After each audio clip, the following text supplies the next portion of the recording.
According to Google.com, there are 5 million active podcasts in the world. Figured, hell, what a time to throw my hat in the ring. Guys, welcome to the Grandma's Boy Podcast.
Whew, that's right.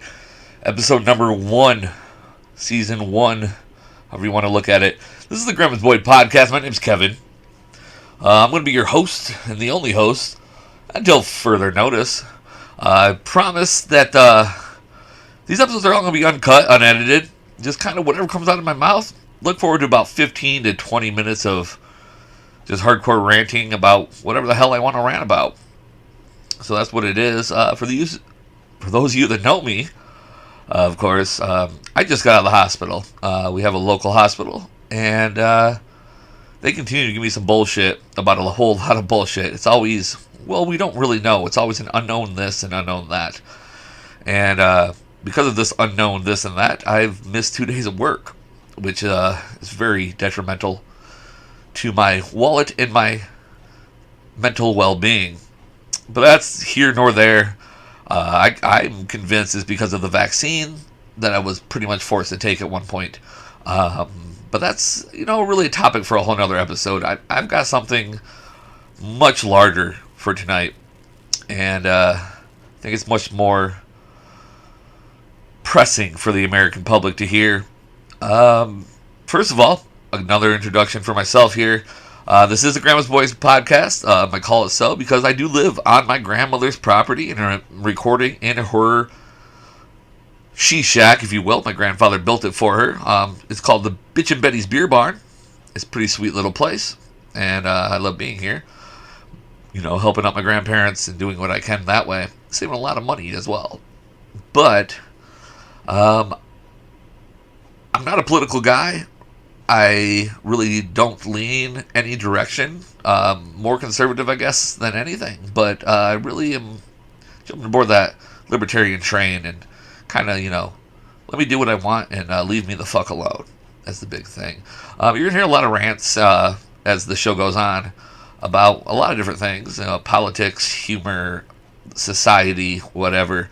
Just whatever I decide to do, And, of course, most of the time I'll be drinking. So we'll see how that ends up. Of course, guys, I want to let you know, check out the flyer for all of my social media links. Twitter, Instagram. I got a Buy Me a Coffee as well as a Cash App on there if you want to donate a little bit of money to the show. It's only going to make the show better. Right now, we're going to be audio only. Hopefully, we'll go live with video and audio here soon. Also, plan on having some great guests on and maybe co-host eventually. We'll see what happens. So, yeah, let's get into what's going on tonight, guys. I did not want to post my first episode like this. My first episode, I had teasers planned and everything, but, everything happens so fast in the world. And I wanted to make sure that what I put out was relevant and understanding right then. I mean, my biggest issue, and this is going to culminate with everything I have to say tonight, is, come on, guys, we're going to end up in war with Russia. Right now, yeah, we're just supporting the Ukraine. But, I mean, it's going to end up us being in war with Russia. And history shows being in war with Russia was not a good idea. I mean, as far as our history books and anyone that has been in American high schools and read those history books, I mean, look at Napoleon and Hitler two of the greatest generals, political leaders of all time, both of them were completely and totally squashed by Russia. Because Russia doesn't care. They don't care about their people. They don't care about anything. They care about power. Period. Do I want to go to war with Russia? Hell no. I think about like the people I grew up with. I grew up with my grandparents. And forever, the war with Russia was one of the scariest things you could ever think of. Yet we continue to push towards that war with Russia, which is just completely and totally retarded. Again, looking back at history, they've been at war for a long time. When I looked it up, I think it was in the 830s. Yes, that's the number 8. 830s. And that's a lot longer than this country's ever been thought of. This country of Russia specializes basically in squashing very powerful governments. And the United States is one of those. I don't think this is a winnable war. Again, one man's opinion, but I can't see where it works. Another thing I saw that back in history is when I say they, I mean Russia, has lost wars or conflicts or skirmishes or however you want to look at it. There's a few of them, of course, in their long, storied war history. But most of the time it was against multiple very powerful countries against just them alone. So I just don't see what the point of going toe-to-toe with something like that. I mean, it's inevitable, I suppose. I mean, we've been talking about war with Russia for ever. I mean, since World War II. Since before then, even. I just, you can't fight someone that has nothing to lose. And I think Russia's in that whole catechism. That whole circle where they've got nothing to lose. And, I mean, hell, if they really do have China on their side, that's even more scary. I mean, just personnel-wise alone, that's terrifying. So, I mean, it's like, yeah, we're supporting the Ukraine in this war, which I completely am against. I mean, we just sent, when I looked it up, $50 billion to Ukraine from the beginning. And I'm sure it's much, much more than that. The next country that's helped the Ukraine out was the UK at $2.3 billion. And that's just a catastrophic amount of difference. I mean, why are we sending all this money to the Ukraine? When on the flip side, we have this catastrophe that's going on in Ohio, in the East Palestine, I believe, New Palestine, Ohio, where the train derailment, where they've received next to zero federal help. Those are U.S. American citizens that are currently suffering from this, and it's just sad. On top of that, our great leader and president, Mr. Biden, hasn't even showed an interest in showing up to that area to talk to those people, to see what they need, and maybe show a little support. Instead, right now he's on his way to California, which they say it's all coincidence that he was already planned for that trip, but it's right during all of these banks in California are failing. I mean, obviously there's something to that, and he's going to go help bail out these banks, in my opinion, but he's not willing to go and help the average American citizen in East Palestine, Ohio. Let's at least see what they want to do. I mean, I've never heard of a president that wouldn't do that. Now, I have my own opinions on Biden. I do believe that he is got some issues mentally, we'll say. Just be, I guess, PC, which I don't want to do. I think he's a dementia patient. I mean, he's lost a lot of shit. He just does not come across as a sharp man that we expect from the leader and the president of the free world. Yet, he's still in office. He's still there. And he was the most popular president, according to the popular vote, that the United States has ever seen. So, I guess who am I to say anything different? It's just really frustrating the way he handles both foreign and domestic affairs. I mean, he's been to the Ukraine and met with President wearing my sweatpants every day, or whatever the hell his name is, Zelensky there. I mean, the man is a president of a country but doesn't own a suit, apparently. Plays the piano with his penis. I haven't seen the clip, but I've heard it multiple times. I mean, this sounds like a good guy to go hang out with, I suppose. And yet he will not go and visit our American citizens in Ohio. Ohio and Washington, D.C. are not that far apart. So it really makes no sense to me.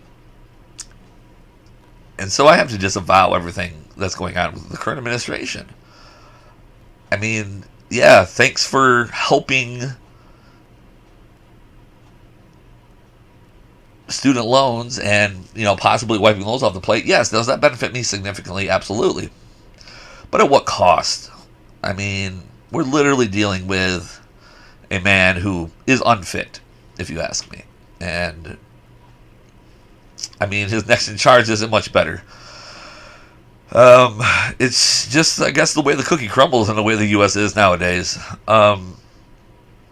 So, I mean, I was looking up some things about this East Palestine trail derailment and everything. And so, again, the federal government has really pledged no aid, pretty much just more than anything promised some EPA investigations and look to see why the train derailed. But, I mean, that's not helping those people right now. The train derailment should have been something that was handled well before.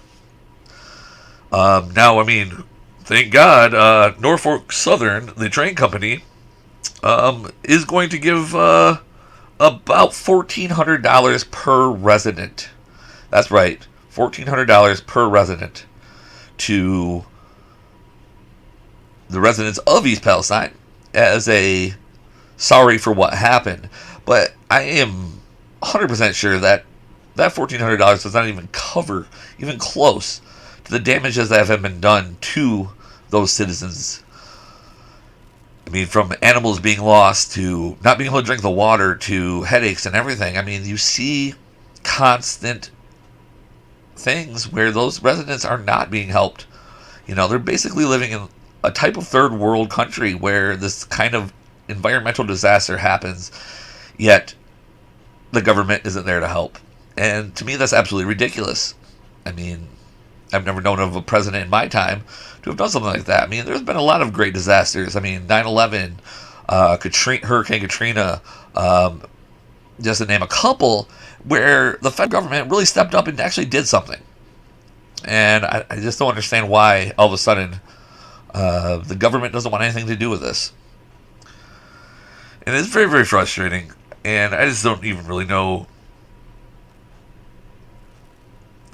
how the federal government can look us in the eyes and continue to do what they're doing. I mean, you really look at it, and the Biden administration is blaming the Trump administration for basically loosening the restrictions on the trains and whatnot. But, it's been a couple years. It's not like it's fresh off. And, I mean, I'm in no way a Trump supporter. I will tell you, I voted for Trump his first term. I did not the second. I really think that he's screwed us over just as much as anyone else. But at least, other than the COVID situation, which is a whole nother rant for another episode, Trump really didn't do us wrong. At least we had some money. We had a good financial backing, a good economy going in the right direction.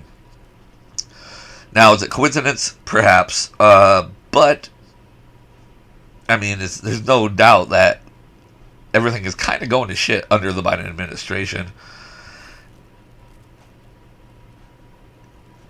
The other thing that he's blaming, and I mentioned before, is this whole bank collapse. I mean, there's multiple banks in California currently collapsing.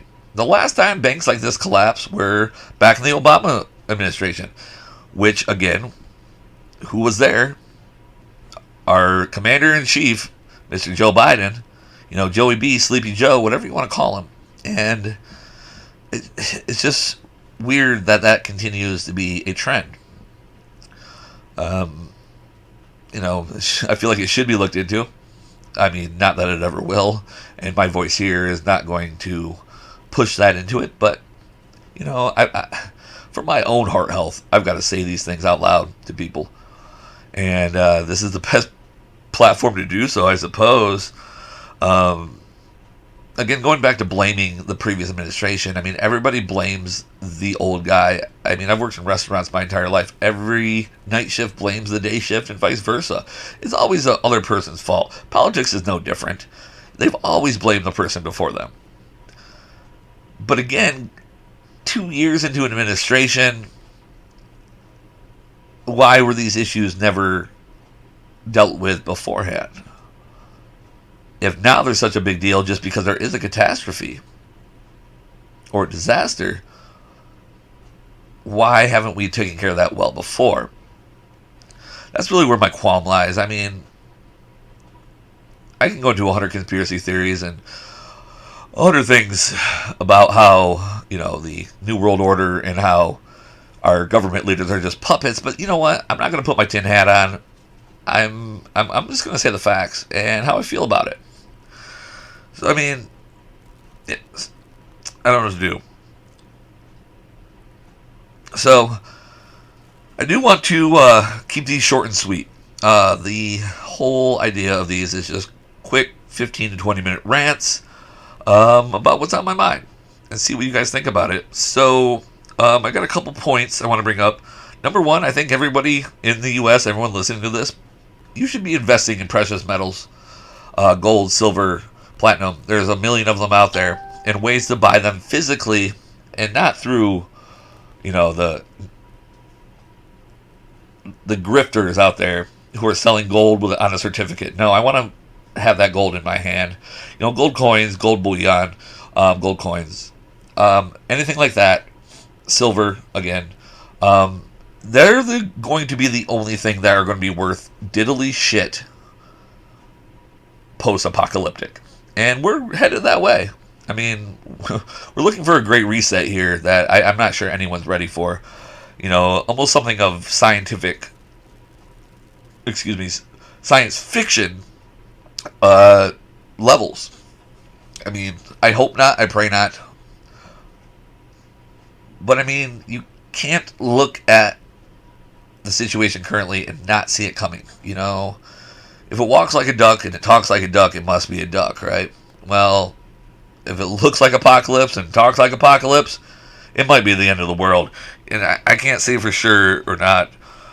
Back in the day, you hear about our grandparents, our great-grandparents would always bury their money or hide in their mattress. Well, that's fine and dandy, except there will be nothing backing that cash money. I mean, they might be good for a bonfire, which is trying to stay warm, but I think paper money is going to be useless.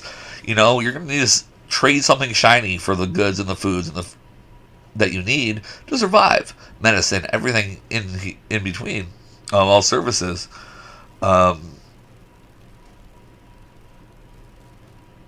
Again, talking about every admin blames every other administration.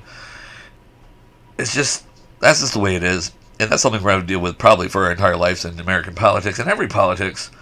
Especially when there's something that is as controversial as what's going on. No politician is going to take blame for it. And that's just the way life is. And that's unfortunately the way American politics has become. I mean, I love America. I don't plan on leaving. I'm not one of those guys that say, hey, I'm going to go and live in the Alaskan tundra, because that's no better anywhere else. I'm just every day trying to make something better for my children, for my grandchildren, for, whatever comes next. The other issue I have is, it's all fine and dandy if you blame the previous person and you continue to pass blame and never take blame for yourself until one very vital aspect. When you are the President of the United States and you are in charge of the nuclear football, this man has access to our nukes. Well, I mean, supposedly. I hope to God they gave him the wrong codes, but you never know. So he needs to take some responsibility for something. And so far he hasn't. I mean, this is a man who literally pooped his pants in front of the Pope. I mean, told a story that was completely unrelated to the highest religious figure in the world. Um, and it wasn't invited back to the Vatican. Why not? Because I think even the Pope was like, yeah, this guy's a little weird. A little out there for me. Which is just absolutely insane. Um, so I'm going to wrap it up here, guys. We're getting to the end of the show. I would want to let you know that I plan on doing a video podcast soon. I'm just getting everything together. I want to make sure I get some stuff out there first. Look at the flyer that's on this video, the Buy Me a Coffee, the Cash App. That's ways you can contribute to the show so I can buy better equipment and make better shows, as well as all of my social medias, Twitter, Facebook, Instagram. I think those are all up on there. YouTube. I prefer Rumble. Rumble is my preferred platform for you to view. But if you don't like Rumble, go ahead and check it out on YouTube. I will have a locals up soon. That's kind of a Rumble version of Patreon. Once I get some more podcast material and shows up there, subscribing to the Patreon, subscribing to the locals will be the only way to see a lot of these bonus episodes and whatnot. It'll be extremely cheap. I'm not looking to make $1 million. I'm just looking to get my message out there and try to entertain some people. Hopefully shows in the future are going to be a little bit more funny, make you laugh. I have a lot of humor inside of me and a lot of humor to bring to everyone else. So just in closing, this is talking about this whole political climate. I've recently dove back in, to at least tipped a couple toes into the dating world. And unfortunately, in 2023, the best way to do that is with a dating app. I haven't had a lot of really good response from them, but I always say that I'm better in person than I am over Messenger. I'm just the type of person I am. I'd rather walk up to you face to face and talk to you. But one thing that I've noticed is that there will be a handful of profiles that pop up that say, hey, if you voted for Trump, this will never work. Make sure you swipe left. I don't even want to talk to you. So, of course, I always swipe left. I don't even want to deal with that kind of stuff. But I got thinking. I never see, hey, if you voted for Biden, then swipe left. This will never work. And I think it just shows another divide in the conservatives versus the liberals in the United States. I mean, we're all American citizens. Why don't we all just do American citizen stuff, right? So, my question to everyone, and my thought to everyone, is take a look at that. Anyone especially that's in the dating world and on those dating apps, and let me know if you find any profiles out there that are, if you voted for Biden, swipe left, compared to how many you see that are, if you voted for Trump, this will never work, swipe left. I'm curious to see. Guys, throw them down in the comments. Of course, like, subscribe, share this show. I'm just trying to get out there. I'm trying to reach as many people as I can. And, look forward to locals. Look forward to a million different platforms. I'm going to try to put this out as much as I can to as many people as I can, both audio and video. If you want anything you specifically want me to talk about, or you got any guests you want to see or hear, absolutely let me know. Any of the social medias, I mean, worst case scenario, you can send that email to grandmasboypod@gmail.com. Hit me up on Twitter.